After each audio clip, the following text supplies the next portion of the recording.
Hi all, I'm Jeanette Keynes from Jewelry Arts Inc. In this video, I'm going to talk a little bit about ring sizing. There's sort of more to it than you might think, so I'm going to give you sort of some insight into how the process works. So, like I was just saying, I just thought we would do a real quick video on talking about ring sizing, because people sort of think like, I'm a size 7 or I'm a size whatever, and there's kind of more to it than that. Just like if you try to buy a damn pair of jeans, they're the same size. It's the same kind of thing. It's really...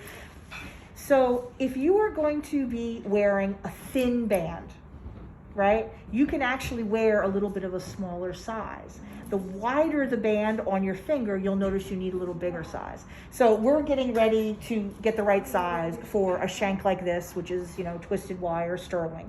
So that's why I grabbed the ring sizers that have the narrow little bands. We have another set with, like, you know, wide ones like that. If you were making a wide shank, I would have grabbed that one. Now, another thing that not everybody sort of realizes is how your rings are supposed to fit. I'm not sure I really know either, maybe, but the point is you have to be able to get it on, obviously. But basically when you try to pull it back off, it should hesitate at the joint. So, in other words, let me see if I can find the right size for me. What do we got here? I think I'm like, I don't know, 8.5, some nonsense like that. Whee.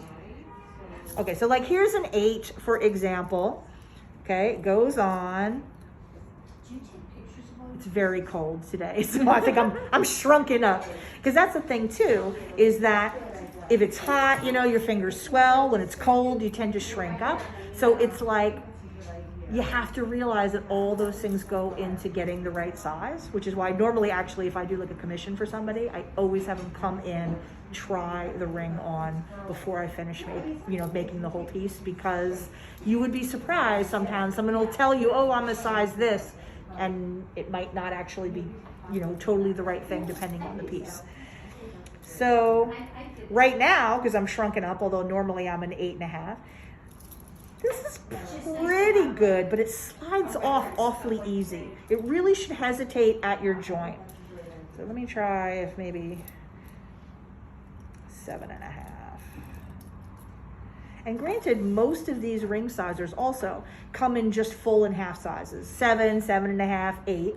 And really, you can be an 8 3/4 or a 4 3/4. So you always have to keep that in mind as well. See, really, that, even though I'm shrunken up and it's a smaller size than normal, that's really more of the right size for me. Because if you wear a ring that will slide over your knuckle really easily, one of these days you're going to go, oh my God, and you know what I mean, your ring can just come flying off. So just make sure that it takes a little effort, you know what I mean, to get it off of there. So those are the main things to remember, that it depends how wide your ring shank is, and it also depends on the weather, and if you've had Chinese food and a lot of salt, and. So just keep all those things in mind, and know that sometimes you just kind of have to rotate your fingers, you know, rotate the rings that you wear. Okay? So let's try it on you.